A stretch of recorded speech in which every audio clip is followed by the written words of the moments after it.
Okay, last time we started to talk about this strange result that Benjamin Franklin discovered, where he charged up a metal cup and then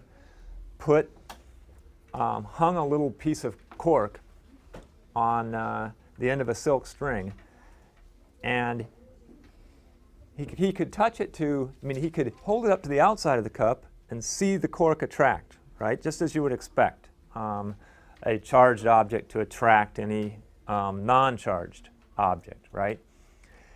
Well, it worked fine on the outside of the cup, and as you recall from last time, it didn't work on the inside of the cup. And in fact, even when Franklin touched the inside of the cup with the cork, he couldn't charge it up. Yes? Did he try touching it from the inside with his hand at all? Oh. If I was to touch it within the inside with my hand, would I get charged? Or shock? No, you wouldn't. And in fact, that was tried later in a dramatic fashion by a scientist we'll get to, but who actually had a large enough metal container that he could climb inside. And he charged it up with a very powerful electric generator and climbed inside and could do all kinds of electrical experiments in there and show that there were no electrical forces at all. And he could touch the inside of the container and so on. Troy? But if he had touched the outside, would he have gotten killed from the shock? He would have gotten a bad shock if he had touched the outside while standing barefoot on the ground, say. So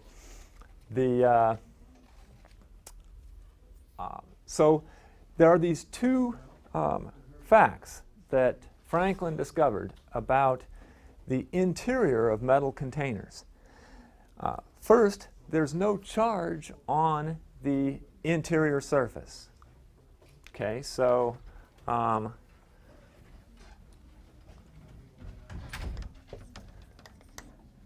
no charge on interior surface.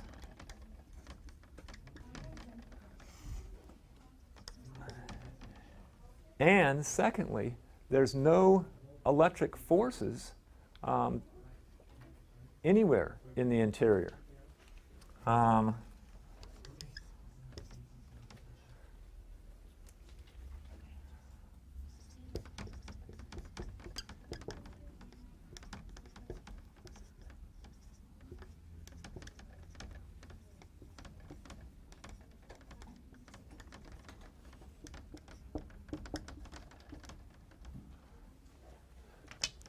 Well, let's just say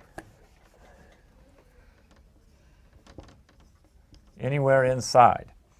Now, excuse me? Forces. Now, this is only strictly true if you have a closed container. An open cup will have some forces, but weak on the inside. Yeah, Ben? I was just going to ask if, well, you already answered my question. Oh, okay. Now,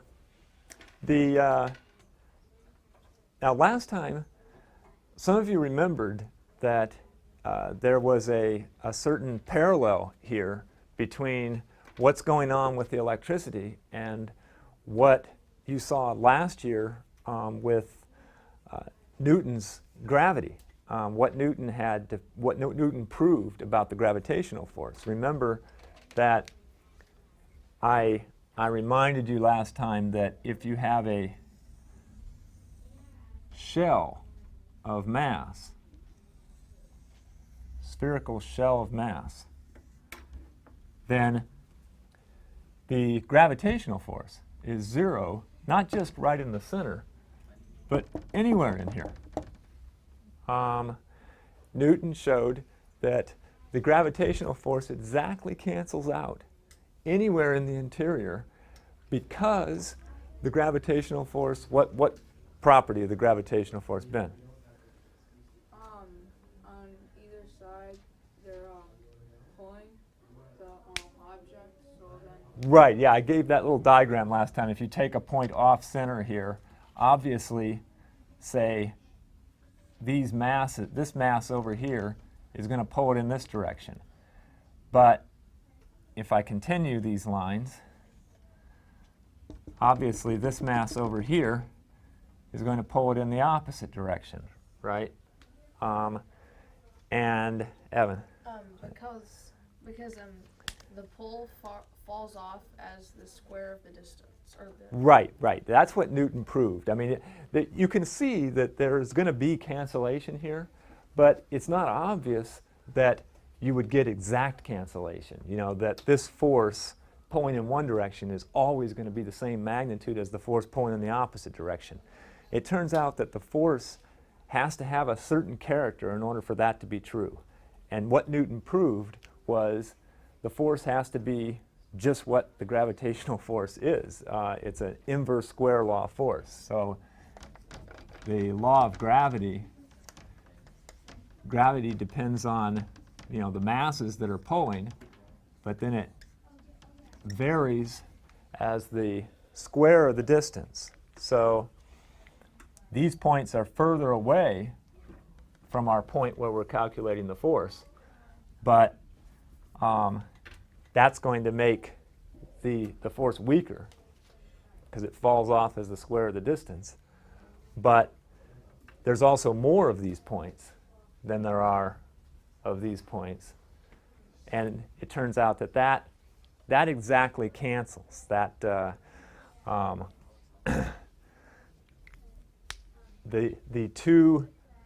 magnitude of the force pulling in one direction and the magnitude of the force pulling in the right direction will be equal, Newton proved, if the force falls off inversely with the square of the distance. Now, so when Franklin discovered that in the interior of a conductor, a charged conductor, the electrical force is zero, that suggested to some people that, well, maybe something is going on here exactly like what Newton found for gravity, that the electrical force actually drops off inversely with the square of the distance. Now, of course, that isn't, you know, you can see the analogy here, but it's not a convincing argument because there are differences between the gravitational case and the electrical case here. For example, here's one of the big differences. Newton proved that for gravity, this only works for a sphere. Okay? Has to be a sphere. Troy. If it has to be a sphere, then why does it work with an oblate sphere? If it had to work with a sphere. In other words, the Earth isn't exactly a sphere. It's true that the Earth doesn't attract exactly as a sphere, exactly like all the mass is right in the center. But you have to remember the deviation of the Earth from a sphere is really small. What's the Earth's radius in miles? Do you remember? It's 13 more than it's 13 more. Oh yeah, you're giving me the equatorial bulge. That was the second question I was going to ask. The first question, what's the radius of the Earth, though? 10,000. 4,000. 4,000, right. So if the Earth were a perfect sphere, then everywhere it would have that 4,000-mile radius, right? But it turns out that the radius at the equator, if you take the line from the center of the Earth to the equator, it's 13 miles longer than the line from the middle of the Earth up to the North Pole, say. So there's this 13-mile bulge around the middle of the Earth. But 13 is a pretty small number compared to 4,000. So it's pretty close to a sphere.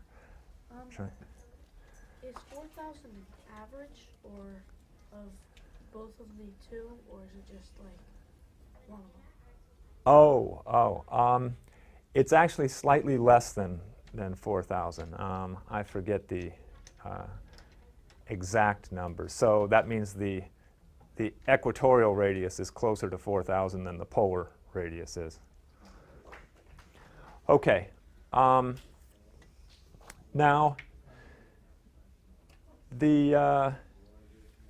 so so I was pointing out this difference between electricity and gravity in this respect. You can have some crazy shaped conductor. Okay? So here's our hunk of metal. And let's say we've got a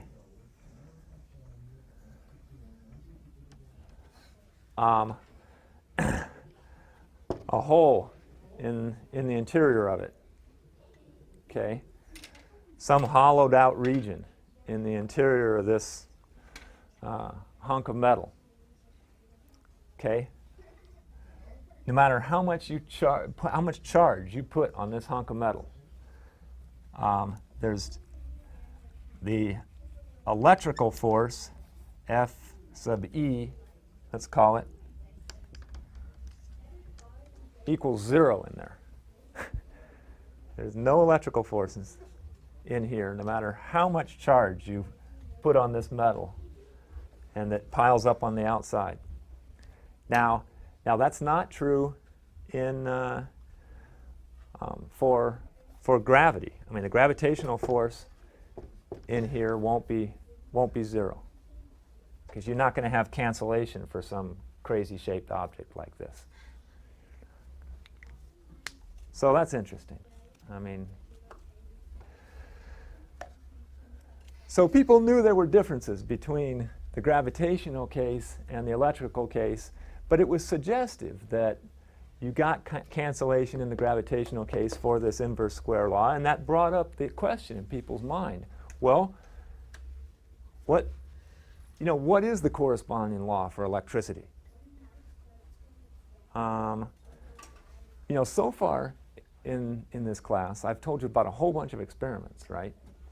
But there's been very little mathematics.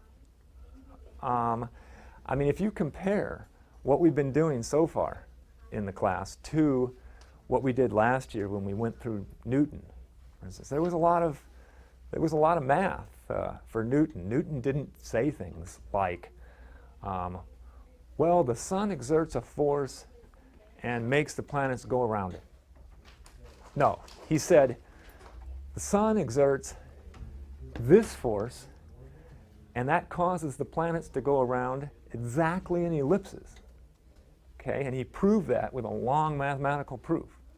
Okay, so that's a lot different than what we've seen so far in electricity, where people are just saying, well, electrical charged object attracts a non-electrified object, and then once it touches it, they repel, and then there's two kinds of electricity, and amber and glass are different.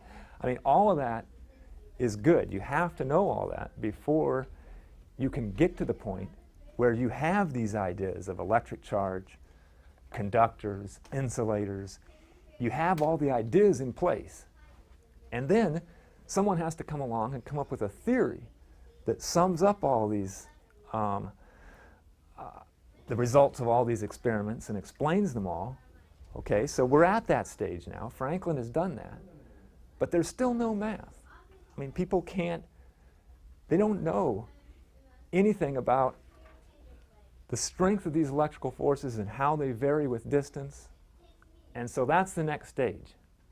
That's what we're going to start talking about now, and you'll see how people finally figure that out. Troy. To find out this, can we measure the force of electricity at different distances? Yeah, that's exactly what they're going to try to do.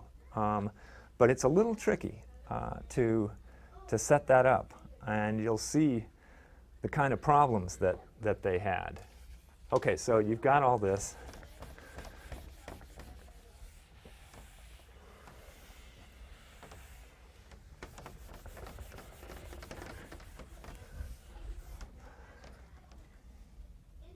Okay, so the first thing people try to do is measure electrical forces.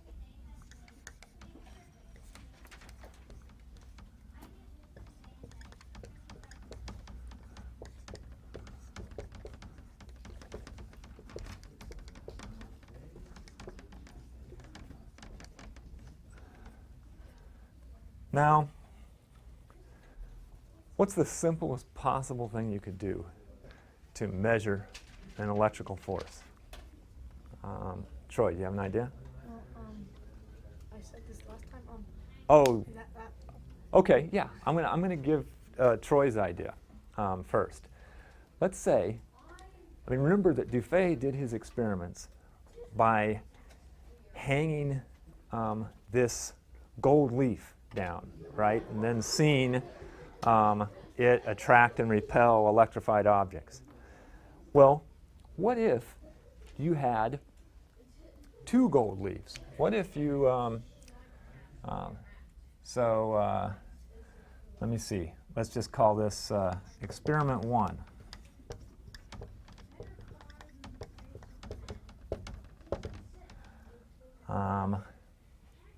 And let's say we you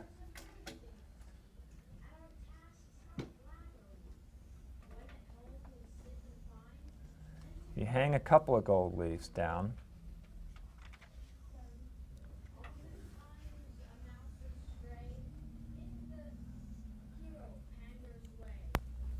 and then we can charge them up, say with the same charge.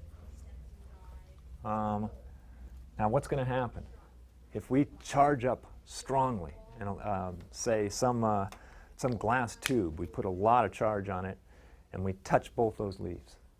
Daniel? They'll repel? Yeah, obviously they're going to repel. So what's going to happen? All of a sudden you're going to have a case where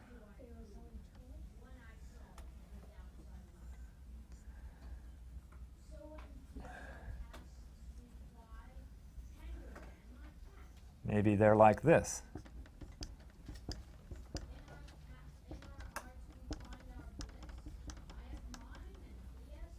Okay.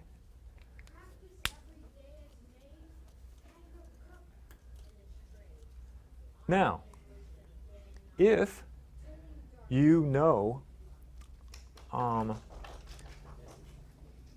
much these gold leaves weigh, and you know how much they've been raised up as they repel each other apart, you can actually calculate the what the electrical force has to be in order to move them that far apart. Can you repeat that? Oh, yeah. If you know how much they weigh, I'm not going to go through the calculation because there's a reason why this actually didn't give people very much information. But if you know how much these weigh, and you know how far apart they swayed after you charged them up, you can actually calculate how strong this electrical force has to be in order to push them that far apart. Okay, if you know Newtonian physics and you're careful weighing them and so on, you can work that out. So here's one way to actually measure an electrical force. Now, there's even a more direct way, actually, that it pretty much accomplishes the same thing, and it's a lot easier, in fact. So let me tell you about that one. People did that, by the way. Now, let's do something even simpler, though, that gives us the answer we want more directly. Let's say that we have a scale. Okay, so we've got a little pan here hanging on one end of a lever, and on the other side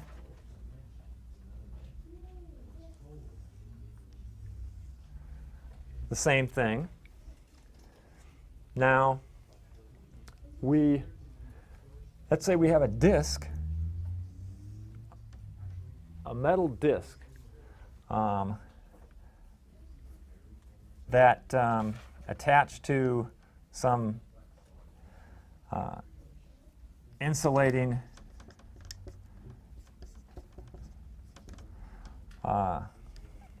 stand here. And we charge this thing up. Okay, so let's say we rub our glass sphere, spin it really fast, rub it really hard, and transfer the charge to this disc. So we get this thing all charged up.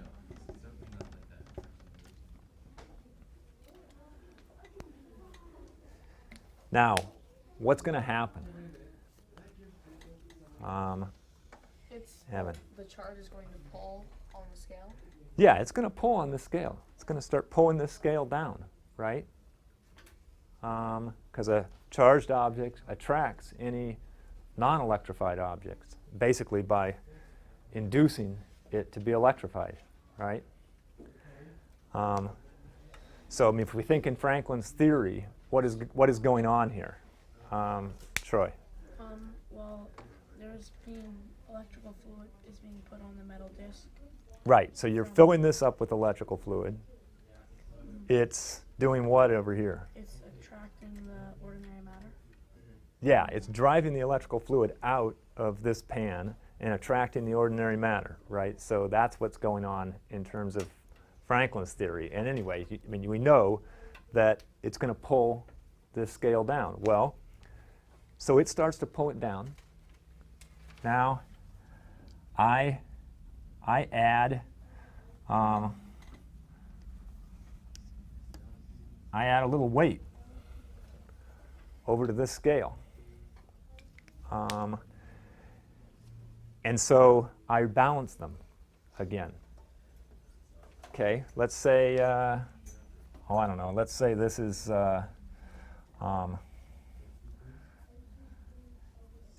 10 grams.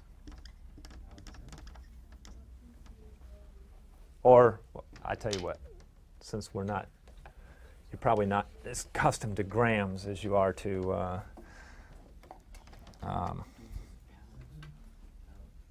ounces, so let's call it, what the heck, 1 ounce. Okay, so what, yeah. The amount of charge that you put on the metal disc is equal to 1 ounce. Yeah, I mean, well, the electrical force pulling this side down, if the two scales are in balance, has to be equal to the 1 ounce weight that I put on the other scale. So we know what the magnitude of the electrical force is. It's 1 ounce. Now, what does that tell us? Does that do us any good? Troy? Would they measure, would they actually like call it 1 ounce of electricity or something like that? Well, yeah, I mean, you could say that a weight is a unit of force. Okay, so, I mean, it's a gravitational force, but what you're saying is that the gravitational force that is of magnitude 1 ounce here is equal to the electrical force here. So that force has to be equal to 1 ounce. Now that by itself, though, it doesn't tell us much, does it? Why? What do we want to know about the electrical force? I mean, we want to know something like what Newton knew about gravity, right? But this doesn't seem to be getting us there. Troy? You want to know like if it varies with how far the metal disc goes. Like, Yeah, exactly. You want to know how the force varies with distance.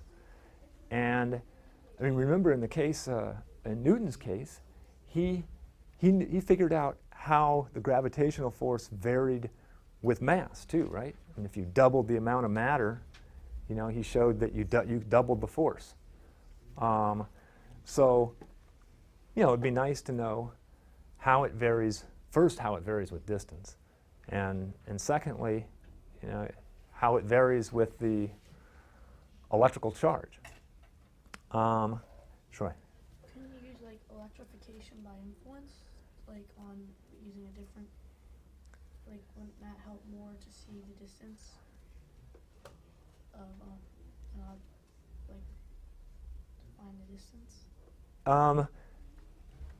Oh, to use electrification, but well, you are using electrification by influence in a sense here. You're because this thing starts out non-electrified, and then it becomes electrified, which is why, due to the charge here, which is why you get the attraction.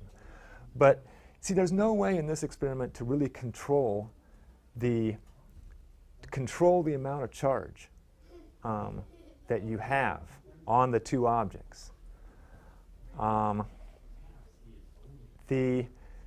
That's one thing that messes you up. I mean, you could try moving this plate up and down, but even that is not quite what you want, because the object is spread out here. I mean, when you talk about the distance between these two plates, well, what exact distance are you talking about? Are you talking about the shortest distance between the two plates? Are you talking about the distance of this part of this plate to this part of this disk over here? You know, because these two objects are spread out like this, how do you even define exactly what the distance is? And then every time you move this metal plate, it's electrifying this plate stronger or weaker, and so the amount of electric charge involved is changing. So the problem with this whole setup is they couldn't control, say, and always have the same amount of electric charge, and the electric charges were spread out in a way where they couldn't say, aha, the distance is, you know, exactly 1 inch or exactly 3 inches. It depends on what part of the plate you're talking about, what the distance is. So this, even though they could measure the total electric force here very accurately, didn't do them any good. Okay, all they had, well, they knew the electric force, but they didn't know how it depended on distance and how it depended on charge. Okay, so, and it's the same thing with the apparatus that Troy mentioned, say the two gold leaves that would separate. It's too complicated a situation to be able to say exactly what the distance was and to hold the electric charge constant. So you need a different kind of apparatus. You can see this is a tricky kind of experiment to figure out. I mean, to actually quantify these electric forces. So now I'm going to tell you about the guy who actually figured it out. And this is one of the great experiments in the history of science. The guy's name is, let me place my marker. Guy's name is Charles Coulomb. What's that? What country was he from? Oh, France. He was started out as a military engineer. His years are 1736 to 1806. And Coulomb, he didn't start out investigating electricity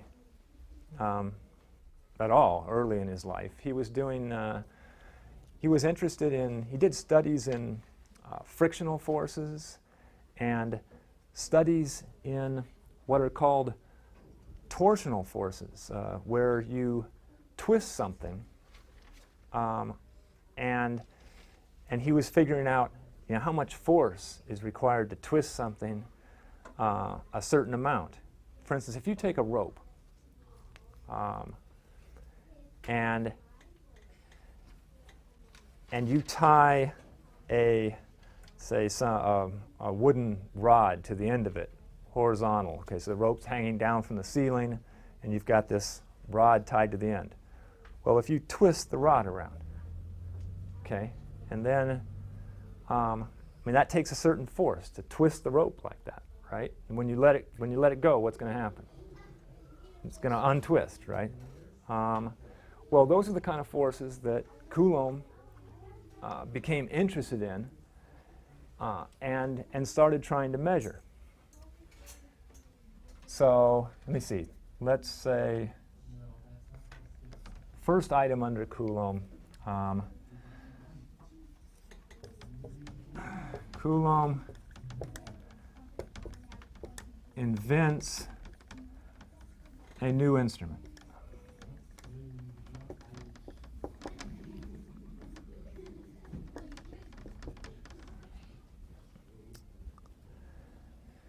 What Coulomb, and the new instrument is called the torsion balance.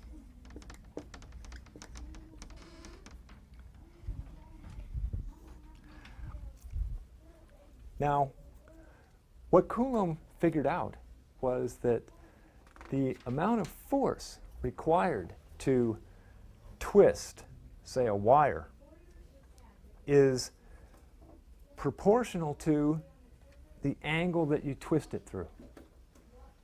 In other words, if you take a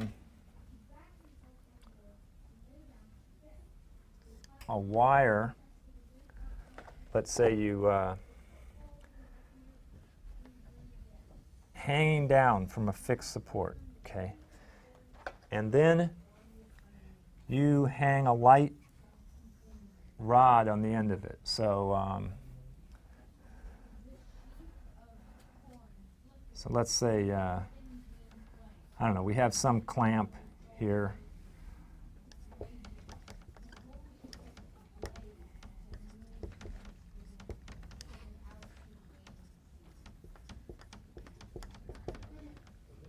So the wire's fixed up here, and then we have a light rod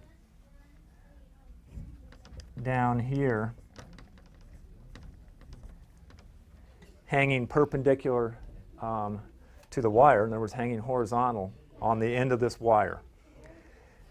Now, if we twist that rod around one time, okay, that's 360 degrees, right? Well, Coulomb realized, after he did studies on this, that it takes exactly twice the amount of force to twist it around twice, 720 degrees. And, I mean, you could, even for smaller angles, this works too. If you twist it through 30 degrees, okay, that takes a certain amount of force. If you twist it through 60 degrees, it takes twice the force. 90 degrees, 3 times the force. Okay, so Coulomb studied wires like this and what's called the torsion forces, the force required to twist them, you know, very carefully. And he actually ended up deriving an equation that described the required force. The force that you need to exert on this rod, you know, to twist the wire around is equal to some constant K. Okay, now that K is just a function of the material. What Coulomb found was if he used a silver wire, okay, he would get one value for K. If he used a steel wire, he would get a different value for K. If you use a gold wire, you'd get a different value. Okay, so it just depends on the material. The other thing he found that depends on is the thickness of the wire. Right? Now you'd expect that. I mean, if you have a thick wire, what's going to happen? Yeah. Well, it's going to be harder to twist it, right? If you have a really thin wire, it's going to be a lot easier to twist it. And what Coulomb found was exactly what you would, I think, probably expect, is that the force required is actually really sensitive to the thickness of the wire. It depends on the diameter of the wire to the 4th power. Okay, so if you double the thickness of the wire, the force required to twist that doubly thick wire would be 16 times as much, right? So it really goes, the force required to twist it really goes up fast with the thickness of the wire. Now, Coulomb also found that it depended on the length of the wire. Now, how would you expect it to depend on the length of the wire? Any ideas? Selah? Because it helps, because it takes a while to twist the string all the way around, so it takes a while to untwist it too, if it's something really long. Well, not quite. Think of it this way. If you had a really short, stubby wire, and you wanted to twist it all the way around, It would be like small twists. it would be, yeah, it'd be hard, right? Whereas if you had a really long wire, and you wanted to twist it all the way around, that's got to be easier because the twist is happening over this whole long length, right? So each part of the metal doesn't have to twist as much. That's exactly what Coulomb found, was that the force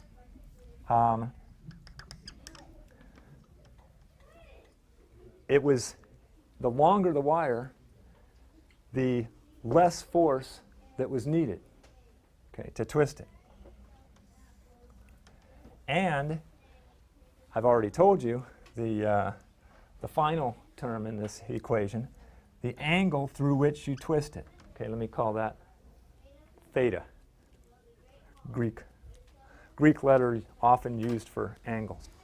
Now, the Coulomb saw that the single most important thing about this equation is that the force is directly proportional to the angle of twist.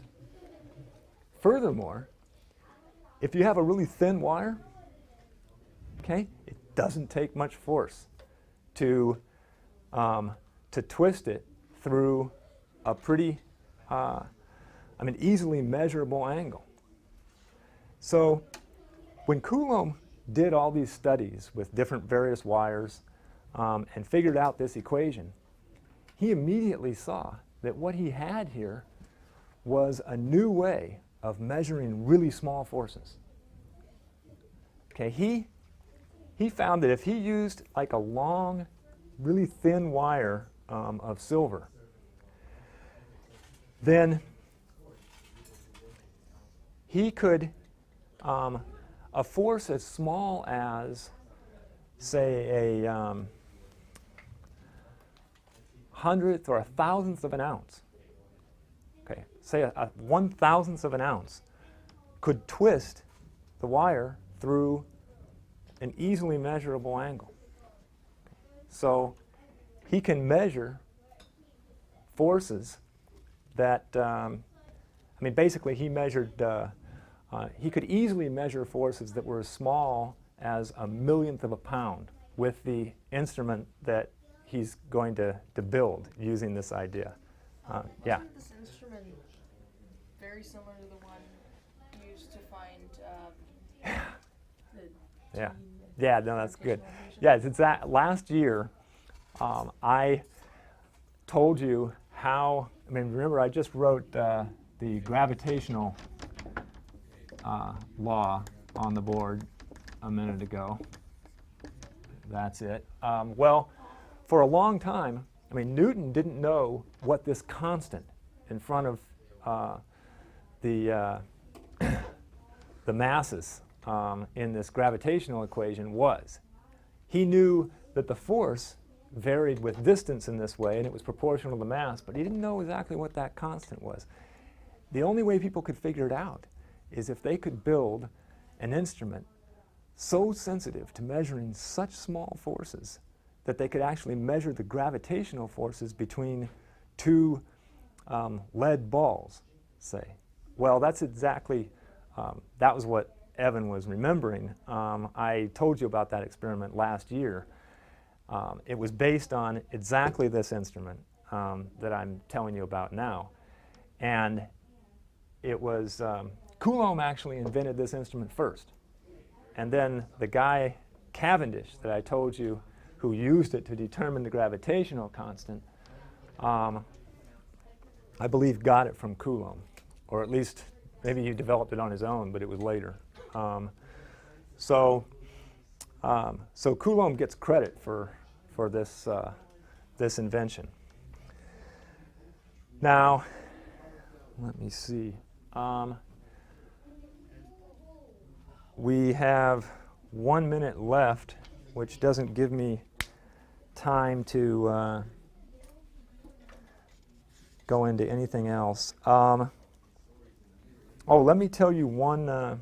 We'll continue with this next time. I'll show you exactly the instrument that that Coulomb built. I'm going to describe it for you, and then we'll see how he used it to actually measure electric forces for the first time and come up with the law of electric force.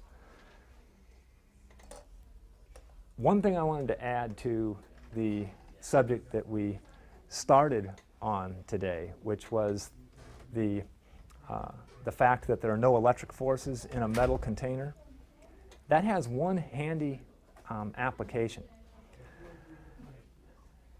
Airplanes get hit by lightning a fair amount. Okay? Yeah, they do. They actually do. I mean, as you might expect. I mean, they're big metal objects flying through thunderclouds. I mean, you know, it's hard to imagine that they wouldn't get hit by lightning occasionally. But this doesn't kill anybody. The charge just distributes itself on the outside of the airplane, and the passengers sit inside perfectly comfortable. So you can be glad that that electricity works that way. Neat. When it lands, can people touch the outside of the... That's a good question. I'm not sure what the residual effects and what exactly it does to the airplane, but I think actually as you fly through the clouds, I suspect that you're getting so much moisture that a lot of that electricity is carried away. Ground airplanes before they put fuel in them. Oh, yeah. They put Okay. So they do take the electricity off the airplanes when they land. Okay, so that's it for today, and we'll talk more about Coulomb next time.